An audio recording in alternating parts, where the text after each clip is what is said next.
আসসালামু আলাইকুম প্রিয় নবম দশম, তোমাদের গণিত বইয়ের অধ্যায় 4 সূচক ও লগারিদমের মধ্যে 4.1 অনুশীলনী 4.1 এর সূচক সম্পর্কিত যে ম্যাথগুলো আছে, আমরা অনুশীলনীর ম্যাথগুলো করব। এই ম্যাথগুলো করার জন্য আমাদের বেশ কিছু কনসেপ্ট জানতে হবে। যে কনসেপ্টগুলো জেনে তারপর আমরা অঙ্কে চলে যাব। তাহলে এখানে আমাদের প্রথম যে কনসেপ্টটা জানতে হবে সেটা হচ্ছে যে কোনো চলকের উপরে যদি শূন্য থাকে তাহলে সেটা মানে 1 বোঝায়।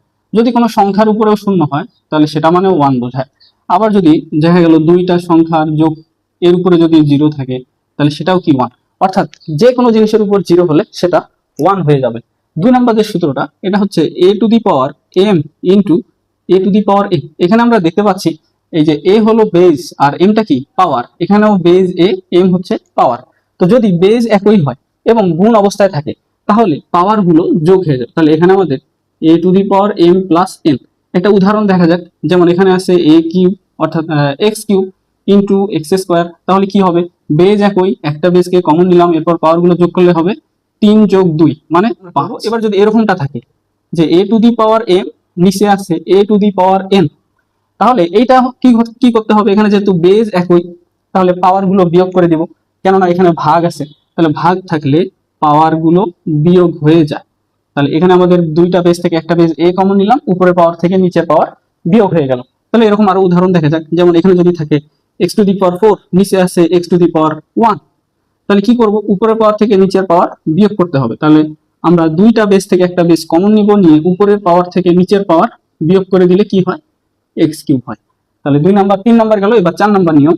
4 নাম্বার নিয়ম যদি এরকম থাকে যে পাওয়ারের উপর যদি পাওয়ার থাকে তাহলে কি হবে, এর উপরে পাওয়ার আছে m, এর উপরে আবার পাওয়ার আছে n, তাহলে পাওয়ারের উপর পাওয়ার থাকলে মূলত পাওয়ার গুলো গুণ হয়ে যায়।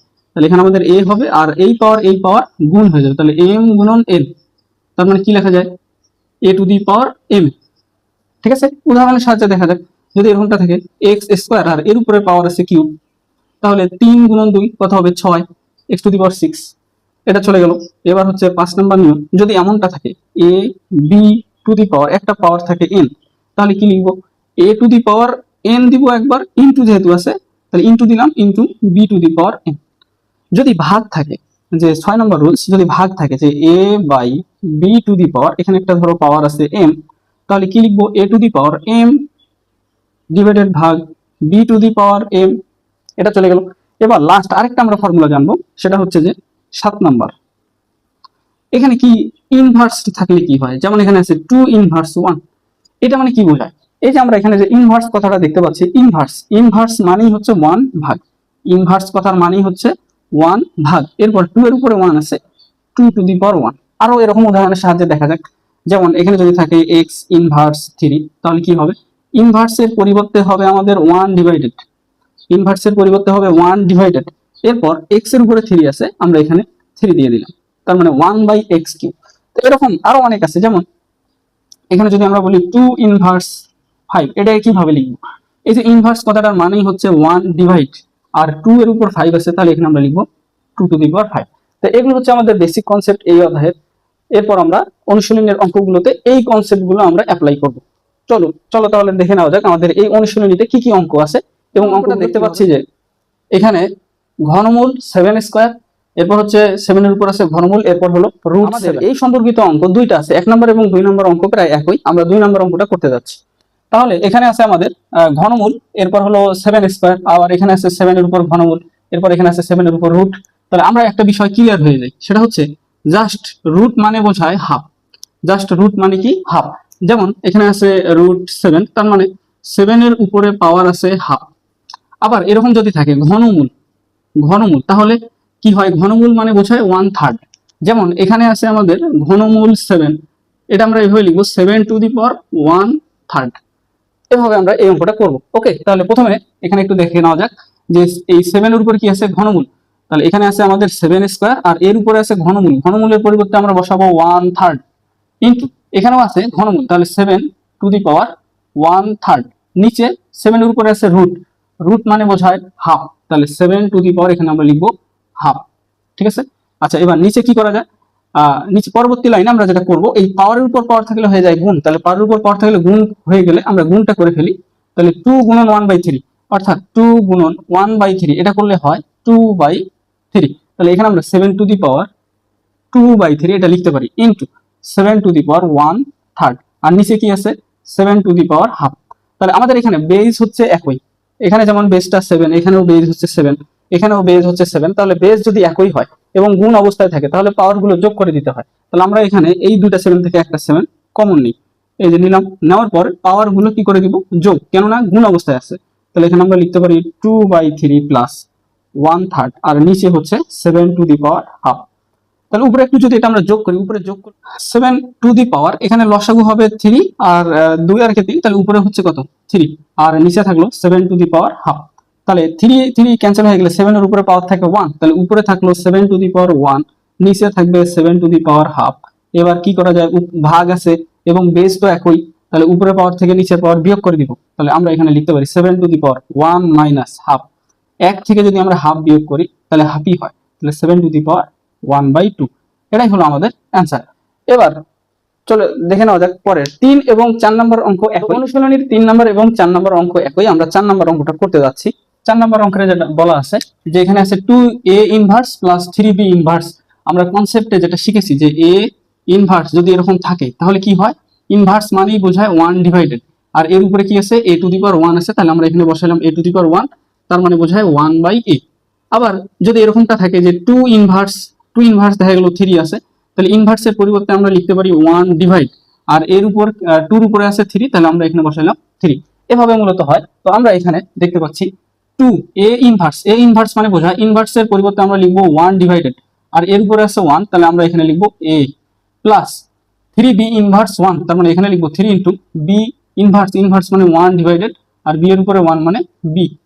ওকে, আর এর উপরে আছে ইনভার্স 1। এখন আমরা এটাকে এভাবে লিখতে পারি যে 2/a প্লাস 3/b, আর এর উপরে আছে আবার ইনভার্স 1। এখন এটা আমরা একটু লসাগু করব, লসাগু করলে হয় ab হবে লসাগু, এখানে b প্লাস এখানে হবে 3a, আর এর উপরে কি আছে ইনভার্স 1 আছে। তাহলে ইনভার্স মানে বোঝাচ্ছে 1 ভাগ, তাহলে আমরা আগে লিখবো ইনভার্সের পরিবর্তে 1 ভাগ লিখলাম। এরপর এই যে যা আছে তাই, এটার উপরে 1 আছে, এটার উপরে 1 দিব, তাহলে আমরা লিখতে পারি 2b plus 3a divided by ab। তাহলে এইটা ভাগকে আমরা যদি উল্টাই দেই, ভাগকে উল্টাই দিলে সেটা হয়ে যায় গুণ, তাহলে এটাকে যদি আমরা উল্টাই দিই তাহলে হবে 1 গুণন এই ab চলে যায় উপরে, আর উপরের যে জিনিসটা আছে 2b প্লাস 3a এটা নিচে চলে আসবে, তাহলে ab চলে গেল উপরে, আর 2b প্লাস 3a এটা চলে আসবে নিচে। কারণ এটা আমরা সবাই জানি যে ভাগকে যদি আমরা গুণ করি তাহলে এই ভগ্নাংশ উল্টে যায়, হর চলে যায় লবে, আর লব চলে আসে কি নিচে। এটা হলো আমাদের অ্যান্সার, এটা 1 এর সাথে এটা গুণ করলে এটাই হয়। তাহলে 4 নম্বর অ্যান্সারটা হয়ে গেল। এবার আমরা 8 নম্বর অঙ্কে চলে যাব। 8 নম্বর অঙ্কে কি বলা আছে? 8 নম্বর অঙ্কটা একটু বড় মনে হচ্ছে, কিন্তু আসলে অঙ্কটা খুবই সহজ।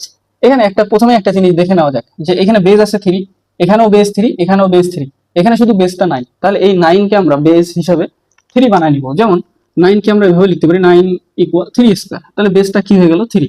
তো আমরা এভাবে একটু ক্যালকুলেশনটা করার চেষ্টা করি। 3m + 1 নিচে আছে 3 এই যে m, 3m, mটাও হলো পাওয়ার, আবার m - 1 এটাও কিন্তু পাওয়ার, তাহলে পাওয়ার কি হয় গুণ হয়, তাহলে m * m - 1 এটা এইভাবে আমরা লিখতে পারি যে 3m * m - 1 এটা লেখা যায়। আবার ভাগ চিহ্নটা দিয়ে দিলাম, আর এখানে আমি বললাম যে 9 কে বেস 3 বানাবো, তাহলে 3 স্কয়ার, আর এর উপরে আছে আবার m + 1 আছে। ওকে, এবার নিচে এই যে যেমন 3m - 1 আবার m + 1, তাহলে m - 1 আবার m + 1 কি অবস্থায় আছে, পাওয়ারের উপর পাওয়ার আছে, তার মানে পাওয়ারের উপর পাওয়ার থাকলে এটা হয়ে যাবে গুণ। তাহলে আমরা এটা ধরে লিখতে পারি 3m - 1 ইনটু m + 1 এটা লেখা যায়। ওকে, নেক্সট। এবার উপরে যা আছে তাই থাক, 3m + 1, নিচে 3m এর সাথে আগে m গুণ করব, কি হয় m এর সাথে m গুণ করলে হবে m², m এর সাথে -1 গুণ করলে হয় -m, ভাগ এখানেও ঠিক একই ভাবে পাওয়ারের সাথে পাওয়ার গুণ হয়ে যাবে, তাহলে 2 এর সাথে একবার m গুণ করলে হবে 3m, তারপর 2 এর সাথে একবার 1 গুণ করলে হবে 2 × 2, আর নিচে কি থাকলো, নিচে এইখানে আমরা একটা সূত্র দেখতে পাচ্ছি, সেটা হলো যে a + b * a - b, তাহলে আমরা এটা লিখতে পারি a² - b², তাহলে এটা এভাবে লেখা যায় 3m² -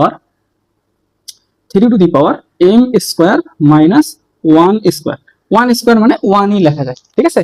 অর্থাৎ বিষয়টা একটু ভেঙে বলি, m + 1 * এম মাইনাস ওয়ান। এই সূত্র কি, a plus b into a minus b এর সূত্র হলো a square minus b square অর্থাৎ m square minus one square. সেই জিনিসটা আমরা এখানে লিখলাম। এবার এখানে বেজ উপরেও 3, এখানে নিচেও বেজ 3, তাহলে ভাগ অবস্থায় আসছে, উপরের পাওয়ার থেকে নিচের পাওয়ার গুলো বিয়োগ হয়ে যাবে। তাহলে উপরের পাওয়ার আছে আমাদের এখানে 3 to the power m plus one, এটা পাওয়ার আছে, তাহলে নিচের পাওয়ার গুলো বিয়োগ হয়ে যাবে। তাহলে মাইনাস এম স্কোয়ার, আর মাইনাস এম ছিল, মাইনাস এমটা হয়ে যাবে প্লাস এম।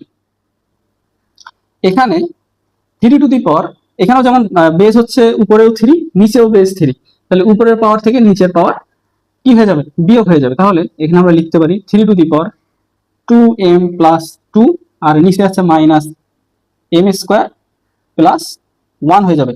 বিয়োগ করলে সাইনগুলো চেঞ্জ হয়ে যায়, তাহলে এম এর আগে যে প্লাস ছিল সেটা হয়ে গেল মাইনাস, 1 এর আগে মাইনাস ছিল সেটা হয়ে গেল প্লাস। তাহলে এবার একটু এখানে ক্যালকুলেশন করে দেখা যায় কি হয়।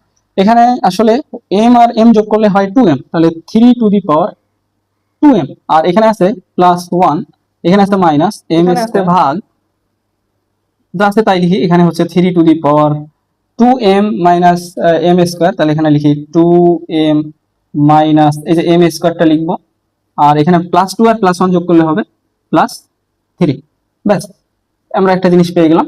এবার দেখো আবারও কি আছে, ভাগ আছে, তাহলে ভাগ থাকলে এখানে বেজ হচ্ছে 3, এখানেও বেজ হচ্ছে 3, তাহলে এই পাওয়ার গুলো থেকে এই পাওয়ার বিয়োগ হয়ে যাবে। তাহলে আমরা এখান থেকে আবার এই 3 থেকে যে কোনো একটা 3 এখানে আমরা কমন নিলাম, 2m plus 1 minus m square, আর এই পাওয়ার গুলো বিয়োগ হয়ে যাবে। তাহলে এখানে আমরা লিখবো মাইনাস 2m মাইনাস তা হয়ে যাবে প্লাস এম স্কোয়ার, আর প্লাস 3 হয়ে যাবে মাইনাস 3। তাহলে এখানকার হচ্ছে plus 2m minus 2m cancel, plus m square minus m square cancel, আর এই যে মাইনাস 3 থেকে প্লাস 1 যদি আমরা ক্যালকুলেশন করি তাহলে এখানে আমরা পাবো 3 ইনভার্স 2। 3 ইনভার্স 2 মানে বোঝায় ইনভার্সের পরিবর্তে আমরা লিখবো 1 ডিভাইডেড, আর এর উপরে কি আছে, 3 এর উপরে আছে স্কোয়ার, তাহলে এটা হয় অ্যান্সারটা 1/9। এটাই হলো আমাদের অ্যান্সার। তাহলে এবার 14 নম্বর অঙ্কটা দেখে নেওয়া যাক। 14 নম্বর অঙ্কে এখানে আমরা দেখতে পাচ্ছি যে বেজ এখানে আছে x, এখানেও বেজ আছে x, তাহলে বেজ একই এবং ভাগ অবস্থায় আছে, তাহলে ভাগ অবস্থায় থাকলে পাওয়ার গুলো বিয়োগ হয়ে যাবে। তাহলে আমরা এখানে লিখতে পারতেছি দুইটা বেজ থেকে একটা বেজ x কমন নিলাম, তাহলে উপরের পাওয়ার হচ্ছে a, নিচের পাওয়ার হলো b, তাহলে উপরের পাওয়ার থেকে নিচের পাওয়ার বিয়োগ হয়ে গেল। এখন এর উপরে আবার কি আছে, এর উপরে আছে a প্লাস b ইন্টু, এখানে একই অবস্থা যে দুইটা বেজ থেকে একটা বেজ কমন নিলাম, উপরের বেজ থেকে নিচের বেজ, সরি উপরের পাওয়ার থেকে নিচের পাওয়ার বিয়োগ হয়ে যাবে। তাহলে উপরের পাওয়ার b, নিচের পাওয়ার c, এটা আমাদের বিয়োগ করে দিলাম, আর উপরে কি আছে b প্লাস c ইন্টু, এখানেও ঠিক সেম একই ভাবে আমরা x নিব, উপরের পাওয়ার থেকে নিচের পাওয়ারটা বিয়োগ করে দিব c মাইনাস a, এর উপরে কি আছে c প্লাস a। ঠিক আছে, এবার আমরা কি করব, এই পাওয়ার আর পাওয়ার কি হয়ে যাবে, গুণ, পাওয়ারের উপর পাওয়ার থাকলে গুণ হয়ে যায়, এটা আমরা জানি। তাহলে এইটার একটা গুণ করব, তাহলে x two the power a plus b into a minus b। একইভাবে এখানেও করব x two the power b plus c into b minus c into, এখানেও আমরা একইভাবে x two the power c plus a into c minus a। বাস হয়ে গেল।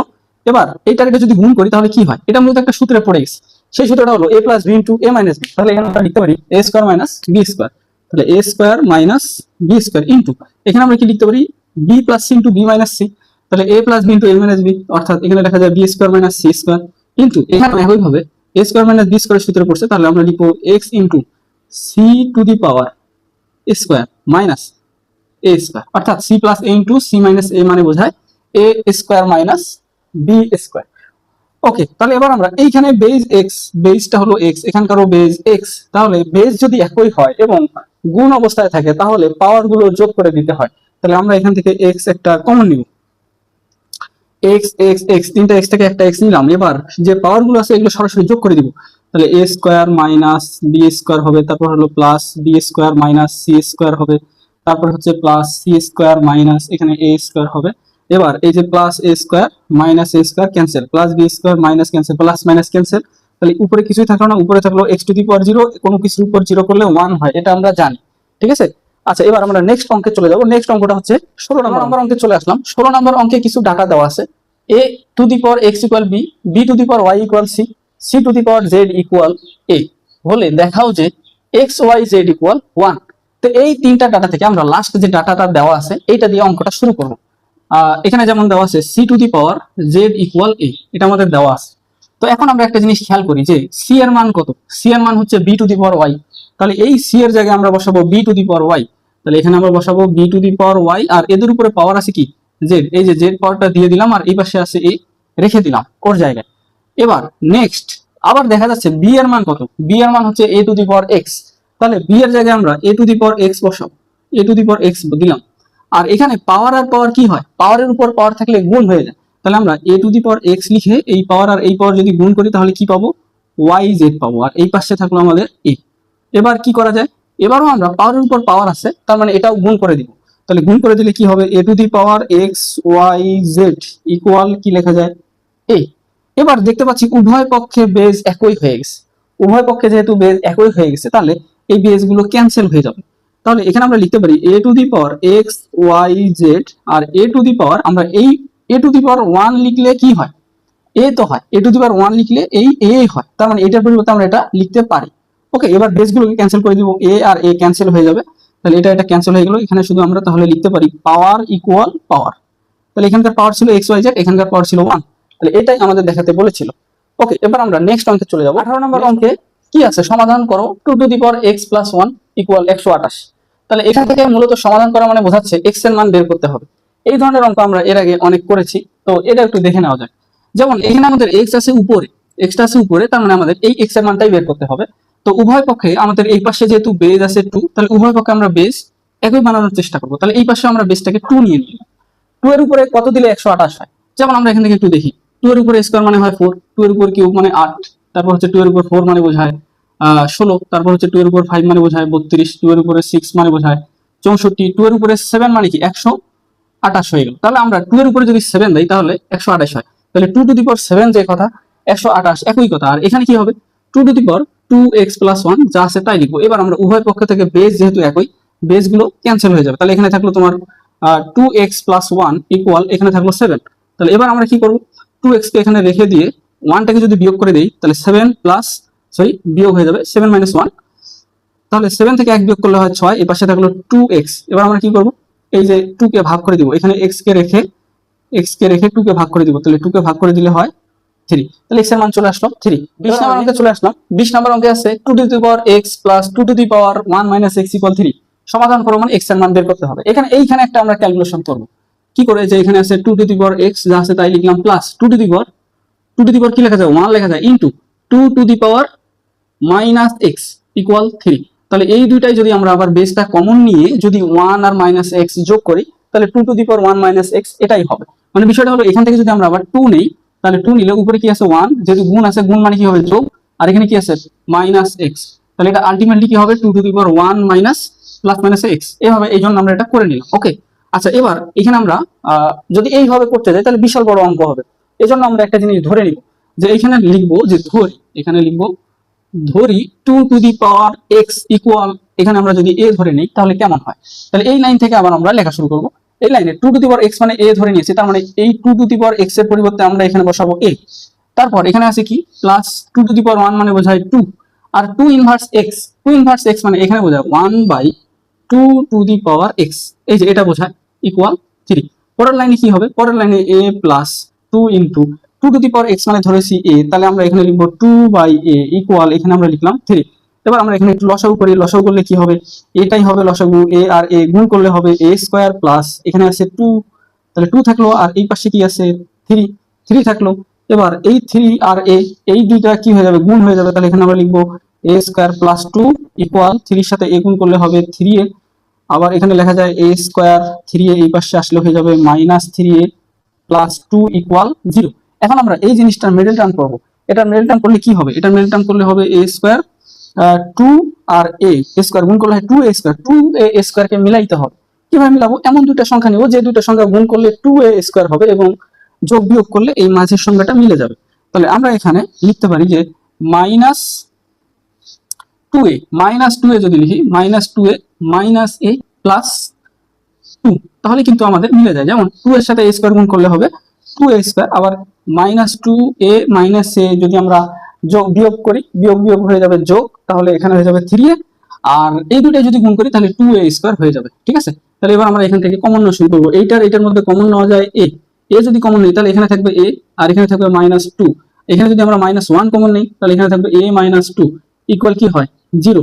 এবার এখান থেকে আবার a মাইনাস টু কমন নেওয়া যায়, a মাইনাস টু যদি আমরা কমন নিই তাহলে এখানে থাকবে a minus one, a minus one equal zero. এখন আমরা এটা ইকুয়াল জিরো জিরো লিখতে পারি, এইটা ইকুয়াল জিরো লিখতে পারি, কারণ একাধিক রাশির গুণফল শূন্য হলে প্রত্যেকটা আলাদা করে শূন্য হয়। তাহলে এখানে আমরা লিখবো a minus two equal zero, আবার a মাইনাস ওয়ান ইকুয়াল কি লেখা যায় জিরো। তাহলে a ইকুয়াল এই টু যদি পাশে চলে যায় মাইনাস টু থেকে প্লাস টু হয়ে গেল, a থেকে যদি ওটা পাশে চলে যায় তাহলে প্লাস ওয়ান হয়ে গেল। a সমান আমরা কি ধরেছিলাম, a সমান ধরেছিলাম two to the power x, তাহলে এর জায়গায় আমরা বসাবো two to the power x, আর এখানে কি লিখবো two to the power one, কেননা two to the power one মানে টুই হয়। তাহলে বেস বেস একই ক্যান্সেল হয়ে গেল, এখানে থাকলো এক্স ইকুয়াল ওয়ান।